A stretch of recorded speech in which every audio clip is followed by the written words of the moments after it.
ও মা মা হ্যাঁ, ভালো তবলার একটা গুণ আছে যে যদি তবলা সুরে থাকে ও তারপরে যদি ছাউনি ভালো হয় তাহলে তুমি এর উপর দিয়ে যদি মাছি উড়ে যায় তবুও শব্দ হবে। হ্যাঁ ওয়া কি রে ভাই হ্যাঁ ঠিক আছে, ওই তো শব্দ হবে। ঠিক আছে, তুমি বন্ধুরা এটা আমি অনেক খেয়াল করেছি। হুম এই যে হুম হুম ফু দি- দেখো একটু সুন্দর করে নাও, একটু এই দিক করে নাও, হ্যাঁ, যেন তবলার কাছে সুন্দর করে বসো। এটা আমি অনেক লক্ষ্য করেছি যে এখানে ফু দিলে পো করে উঠে। আচ্ছা শোনো, তো বেশি কথা না বাড়িয়ে হুম নমস্কার সবাইকে। আজকে কি বাজাতে দিবে বাবা? আজকে বাজাবে তুমি বিশ্বকবি রবীন্দ্রনাথ ঠাকুরের একটু নাম করিনি। সৃষ্ট তাল রূপকরা।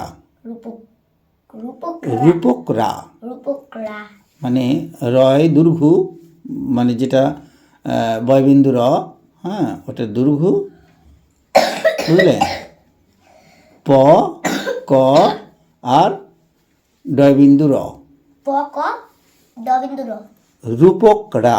রূপকরা হ্যাঁ রা রা হ্যাঁ হ্যাঁ, তো দবিন্দু র এই তাল হলো রবীন্দ্র সৃষ্ট তাল বলা হয়। রবীন্দ্র সৃষ্ট তালের এই তালের বৈশিষ্ট্য, এই তালের হলো 8টি মাত্রা। কাহারবা তালেও কিন্তু 8 মাত্রা, কিন্তু 4/4 ছন্দ। আর এখানে আবার 3-2-3, তাহলে কত হলো দেখো, বাবা 3-2, যদি 4/4 কত হয় যোগ করলে, 4/4 যোগ করলে কত হয়, 8 হয়।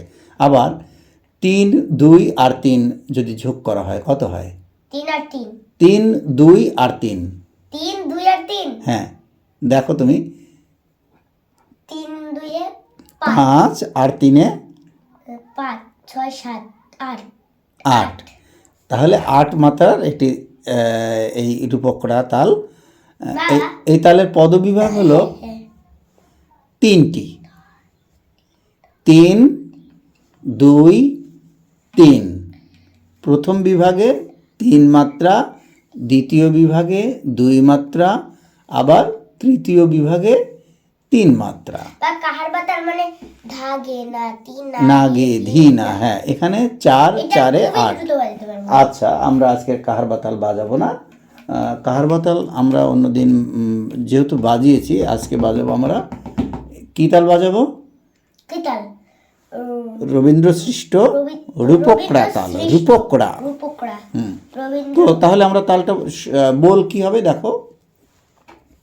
আচ্ছা, আমরা আজকে শিখব রবীন্দ্র সৃষ্ট তাল রূপকরা। রূপকরা হ্যাঁ, এই তালের বোল বা বাণী কি হবে তোমাকে আমি বলছি।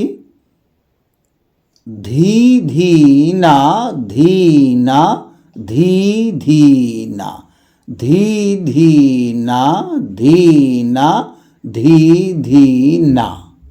3 বার হবে, 3 মাত্রা হবে, দেখো ধি ধি না ধি না ধি ধি না।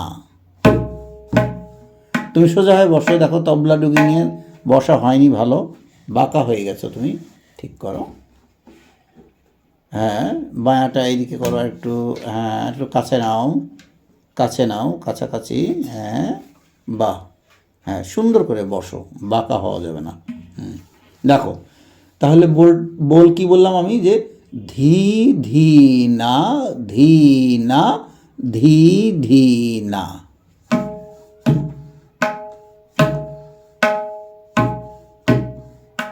হ্যাঁ, তাহলে কি বল কেমন হলো দেখো তো, ধি ধি না ধি না ধি ধি না, ধি ধি না ধি না ধি ধি না ধি।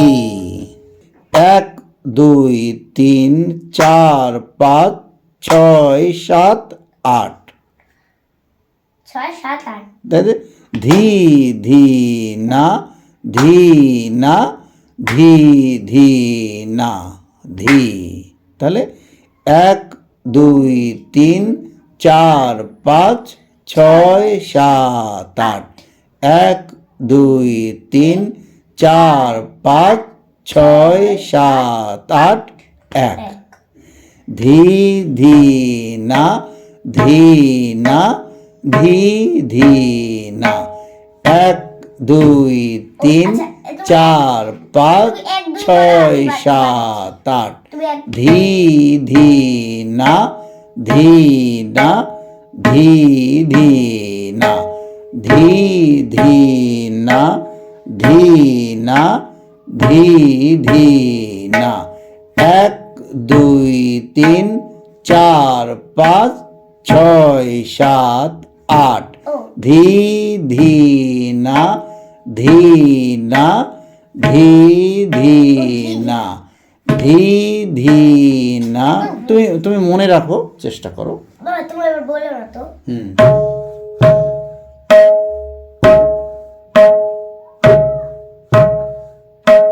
ধি, হ্যাঁ ঠিক আছে, ওকে।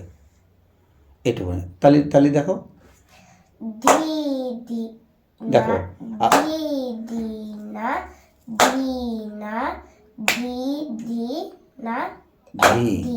ঠিক আছে। এটা তুমি 2-3 বার তালি দেখো তো, 2-3 বার বোল দিয়ে করো, আবার 2-3 বার সংখ্যা দিয়ে করো তো দেখি। দেখো আমি তোমার সঙ্গে সঙ্গে আমি কাউন্ট করছি। ধি ধি না ধি না ধি ধি না, সংখ্যা দিয়ে 1 2 3 4 5 6 7 8 1, ঠিক এইভাবে হবে সবাইকে। একবার বাজাই বলো। আচ্ছা বাজাও। ধি ধি না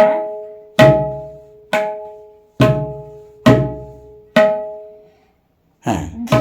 হ্যাঁ বাজাও, বাজাতে কয়েকবার। থাকো। হ্যাঁ যদি ভুল হয় বাবা চেষ্টা করো তুমি যে যেন ভুল না হয়, মনে রাখো, মুখে বলে বাজাও যে ধি ধি না ধি, প্রথমে 3 মাত্রা, তারপরে 2 মাত্রা, তারপরে 3 মাত্রা, তাহলে মুখে বলে বাজাও, তাহলে ভুল হবে না। না ধি না ধি না না, শেষে 3 মাত্রা একটু কঠিন, প্রথম অভ্যাস না করলে, আমি এখনো ভুল করি, হ্যাঁ ভুল হয়ে যায়, এটা স্বাভাবিক। ধি ধি না অসমত মাত্রাটা, ধি ধি ধি না ধি না, এটা একটু কঠিন। একটু কঠিন, হ্যাঁ ওই জন্য তো অভ্যাস করতে হবে। ধি না ধি না ধি ধি না ধি ধি না ধি ধি না, আবার ধি ধি না ধি না ধি ধি না ধি। শোনো, এটা হলো মনোযোগের ব্যাপার। তুমি এই যে আজকে তো প্রথম অভ্যাস করলে, তাই না? এরপরে তুমি যখন এটা যদি মনোযোগ দিয়ে বারবার করে বাজানোর চেষ্টা করো, একসময় তোমার গানের সঙ্গে বাজাতে হবে, হ্যাঁ, তখন গানের সঙ্গে বাজানোর সময় তোমার এই মনোযোগটা ঠিক থাকবে, গান শুনে শুনে তখন বাজাতে হবে, তাই না? ঠিক আছে, সবাইকে শুভেচ্ছা প্রণাম দিয়ে দাও। সবাইকে শুভেচ্ছা প্রণাম নেবেন। ঠিক আছে।